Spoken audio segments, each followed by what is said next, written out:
کہتے ہیں کہ قرآن حدیث سے پرانے لوگوں کی باتیں ہیں، تو انہی کے گھر میں، انہی کے خاندانوں میں، انہی کے محلوں میں یہ سارے معاملات پیش آتے ہیں۔ السلام علیکم ورحمۃ اللہ وبرکاتہ۔ بسم اللہ الرحمن الرحیم۔ ناظرین اکرام، آپ تمام کا خیر مقدم ہے۔ پچھلی ویڈیوز میں نے آپ کے سامنے رمضان میں پیش آنے والے کچھ واقعات کو بیان کیا تھا، جس سے یہ معلوم ہوتا ہے کہ ہم مسلمان رمضان کے مہینے کی کتنی قدر کرتے ہیں، کتنا ادب ہمارے دلوں میں ہے، کتنی محبت ہمارے سینوں میں پائی جاتی ہے۔ اسی سے متعلق دو چار اور باتیں بتا کر میں ختم کروں گا۔ پہلی بات تو یہ کہ پہلا واقعہ جیسے کہ ایک شخص نے اپنی منگیتر کو شک کی بنیاد پر قتل کیا، اس سے یہ معلوم ہوتا ہے کہ والدین کی تربیت میں دونوں جانب، لڑکا اور لڑکی دونوں جانب کمی ہے۔ لڑکے کے والدین نے نہیں سکھایا کہ ماں بہنوں اور دوسروں کی بیٹیوں کا احترام عزت کیسے کی جاتی ہے۔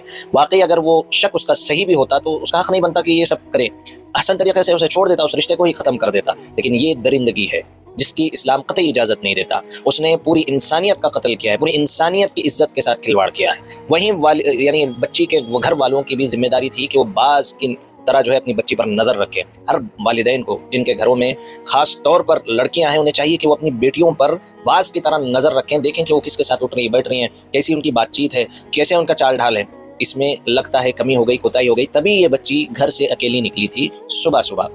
یہ سارے معاملات پیش آئے، اسی لیے میں نے آیت پڑھی تھی، من قتل نفسا بغیر نفس وفساد فی الارض فکأنما قتل الناس جميعا۔ جس نے زمین میں فساد مچایا، کسی کا قتل کیا، گویا کہ اس نے پوری انسانیت کا قتل کیا۔ دوسرا واقعہ بھی ایسے، ایک شخص ماں کے پیچھے، یعنی بچوں کی ماں تھی، شادی شدہ تھی آلریڈی، اس کے پیچھے پڑا، جب اس نے نہیں مانا تو اس کو ہراس کیا اور اس کا آخر میں قتل کر دیا۔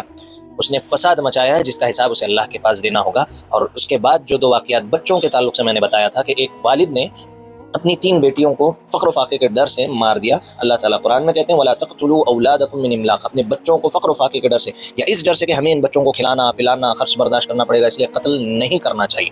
نحن نرزقكم وإياهم، اللہ کہتے ہیں کہ تمہاری محنت سے تمہیں روزی روٹی نہیں ملی، تم بھی جو کھا رہے ہو وہ بھی ہم نے ہی دیا، اور تمہاری اولاد جو کھا رہی ہے وہ بھی ہم نے دیا۔ اس لیے والدین اس خوش فہمی میں نہ رہیں کہ آپ محنت کر رہے ہیں تبھی آپ کی اولاد کھا رہی ہے، آپ بھی جو کھا رہے ہیں آپ کی محنت کریں، اللہ تمہیں دے رہا ہے تبھی تم کھا رہے ہو۔ کسی نے شاید اس کو یہ نہیں سکھایا ہوگا، یہ جہالت تھی، قرآن کبھی پڑھا نہیں تو یہ حرکت اس نے کر دی۔ اور اسی طرح ایک ماں نے اپنی 14 منتھس کی بیٹی کا قتل کر دیا دنیاوی فائدے کے خاطر۔ تو مجھے اماں عائشہ رضی اللہ تعالیٰ عنہا کا واقعہ یاد آتا ہے کہ ایک ماں اپنے بچوں کو لے کر ان کے دروازے پر پہنچی اور کھانے کے لیے کچھ مانگا، تو اماں عائشہ کے پاس صرف ایک کھجور تھی، وہ بھی اٹھا کر انہوں نے دے دی کہ تو اس ماں جو خود بھوکی تھی اس نے اس کے 2 ٹکڑے کر دیے اور اپنے بچوں کے درمیان تقسیم کر دیے۔ کیا ماں تھی وہ! یہ ماں کیسی تھی اس دور کی اور آج کی ماؤں میں فرق دیکھیے۔ یہ تربیت کی کمی، یہ جہالت ہے۔ قرآن اور حدیث نہ پڑھنے نہ سیکھنے کی وجہ سے یہ سارے معاملات ہیں۔ اگر ایسے ہی اپنی نسلوں کو تباہ و برباد کرنا ہے تو پھر دین سے دور رہو۔ جن کا یہ شوشہ ہے نا، کہتے ہیں کہ قرآن حدیث یہ پرانے لوگوں کی باتیں ہیں، تو انہی کے گھر میں، انہی کے خاندانوں میں، انہی کے محلوں میں یہ سارے معاملات پیش آتے ہیں۔ اگر ان فتنوں سے بچنا ہے تو پھر قرآن اور حدیث کو مضبوطی سے پکڑو، پڑھو، سدھرو، سدھارو اپنی آل اولاد کو، اپنی نسلوں کو، ورنہ ایسے ہی بھگتتے رہو، ایسے ہی